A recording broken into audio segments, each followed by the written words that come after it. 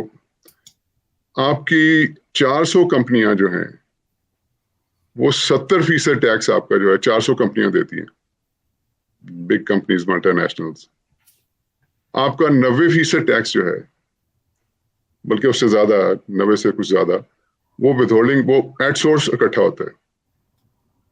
تو مجھے بتائیں یہ ڈپارٹمنٹ کر کیا رہا ہے؟ جب ریونیو شارٹ فال ہونے لگتی ہے تو گورنمنٹ منسٹری آف فائنانس جا کے کہتی ہے جی ڈنڈا پکڑ لو اور ٹیکس اکٹھا کرو.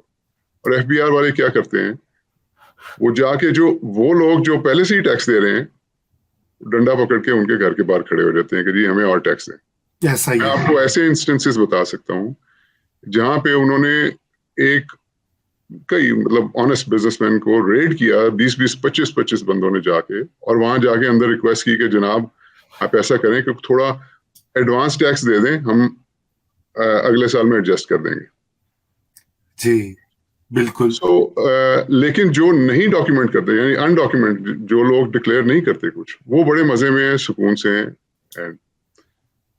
تو آپ کا سوال جو ہے کہ انویسٹر جو ہے وہ کیوں نہیں آتا, سب سے پہلے تو جو آپ کا ڈومیسٹک انویسٹر ہے جو وہاں پہ کاروبار کر رہا ہے, 120واں نمبر ہے ہماری کنٹری کا ڈوئنگ بزنس انڈیکس کے اندر, جو کہ 119 کنٹریز کو چھوڑ کے ڈیسائیڈ کرتا ہے کہ میں نے پاکستان میں ہی بزنس کرنا ہے. ہاں جی. اور ان حالات کے باوجود وہ پروفٹ کسی نہ کسی طرح سے میک کرتے ہیں. بالکل. اس کے ساتھ جب یہ ہوتا ہے تو آپ مجھے بتائیں وہ پھر کیا کرے گا, وہ انویسٹ کرے گا اس ملک میں؟ ہاں جی بالکل. جب اس کو ٹو کنکلوڈ دا آرگیومنٹ, جب اس کو آپ کے اوورسیز پاکستانیز, ایکسپیٹ پاکستانیز دیکھیں گے کہ یہ ڈومیسٹک انویسٹر کے ساتھ یہ حال ہو رہا ہے, تو آپ کے خیال سے وہ اپنا پیسہ لے کر آئیں گے؟ اور جب ایکسپرٹس نہیں آئیں گے تو پھر آپ فورن انویسٹمنٹ کی تو بات ہی چھوڑ دیں. درست. اور یہ دیکھیں نا, یہ آپ بالکل یہ بات صحیح کہہ رہے ہیں. اس لیے جب بھی یہ لوگ بات کرتے ہیں نا کہ جی ہم انویسٹمنٹ کر لیں گے, باہر سے پیسے آ جائیں گے, تو یہ خواب و خیال کی باتیں لگتی ہیں. تو اگر ہم یہ اس کے اوپر ذرا سا سوچیں تو کون سے ایسے اقدامات اٹھائے جا سکتے ہیں, کوئی 2-3 میجر اقدامات, جس سے کہ انویسٹرز کانفیڈنس جسے کہتے ہیں نا وہ انکریز ہو. مثلا یورپ میں, امریکہ میں اور جگہوں پہ جہاں پاکستانیز موجود ہیں جن کے پاس سرمایہ ہے یا سرپلس ہے, اور وہ اپنے ملک میں کیا 2-3 چیزیں اہم فیسیلیٹیٹ کرنے کے لیے خواجہ صاحب ضروری ہیں؟ دیکھیں رضا صاحب, the first thing is we must understand کہ انویسٹر جو ہے نا, it's like a flock of birds.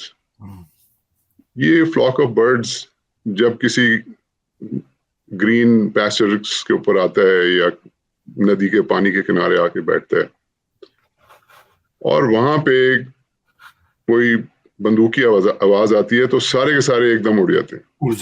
So investors are like that. صحیح ہے. جب کانفیڈنس ایروڈ ہوتا ہے تو سب کے سب اڑ جاتے ہیں, لیکن جب وہ واپس آتے ہیں نا, وہ ایک ایک کر کے آتے ہیں. پہلے ایک ہمت باندھے گا, وہ آ کے کہے گا اچھا یار یہاں پہ پروفٹ ہے, یا کوئی کہے گا کہ جی نہیں میری اپنی کنٹری ہے, میں کچھ کرنا چاہتا ہوں. وہ ایک آئے گا, اس کو دیکھیں گے سارے, اس کی ٹریٹمنٹ اچھی ہوگی, پھر دوسرا آئے گا, ایک ایک کر کے آئیں گے. So it's a process. بگانا بڑا آسان ہے, جو کہ ہم بڑی آسانی سے کرتے ہیں, لانا از ناٹ دیٹ ایزی.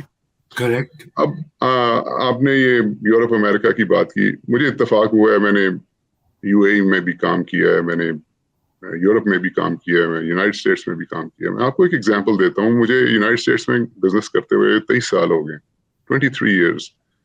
میں 23 سال پہلے جب یونائٹڈ اسٹیٹس میں کام کرنے گیا تو مجھے وہاں پہ ایک department of business and professional regulations ہے, وہاں پہ خود پرسنلی جانا پڑا لائسنس لینے کے لیے کاروبار شروع کرنے کا. رضا بھائی وہ دن ہے اور آج کا دن 23 سال ہو گئے ہیں, مجھے نہ کوئی نوٹس آئے, نہ کسی نے آگے پوچھا ہے کہ جی آپ کیا کرتے ہیں کیا نہیں کرتے. میں ایک آنےسٹ ٹیکس پیئر ہوں, ہر سال جا کے اپنی ٹیکس ریٹرنز جمع کرا دیتا ہوں, جیسے میں پاکستان میں بھی کراتا ہوں باقی جگہوں پہ. تو یو سی یہ اس کو کہتے ہیں ڈوئنگ بزنس انڈیکس, کہ آپ کے لیے فیسیلیٹیشن کریٹ ہو رہی ہے. صحیح. اچھا, اب وہ کیا 2-3 چیزیں ہمیں کرنی چاہیے. نمبر 1, یہ جو ایک ڈپارٹمنٹ ہم نے بنایا ہے پاکستان میں اکثر لوگوں کو کہتا ہوں کہ آپ جب بزنس کھولتے ہیں تو دنیا کے اندر صبح اٹھ کے آپ اپنے بزنس کی گروتھ کرنے کے لیے جاتے ہیں, کام پہ. پاکستان میں بزنس مین جو ہے وہ صبح اٹھ کے اپنے کاروبار کو بچانے جاتا ہے کیونکہ 40 محکمے اس کے پیچھے پڑ جاتے ہیں جیسے وہ بزنس شروع کرتا ہے. This must and and this یہ 40 محکمے از ہیڈڈ بائی FBR. FBR کی میں نے آپ کو ایفیکیسی بتا دی ہے کہ 400 کمپنیاں 70% ٹیکس دیتی ہیں, 90% سے زیادہ ٹیکس جو ہے وہ ایٹ سورس اکٹھا ہو جاتا ہے. تو اس ڈپارٹمنٹ کی ضرورت کیا ہے؟ میری تو سمجھ سے باہر ہے. صحیح بات ہے.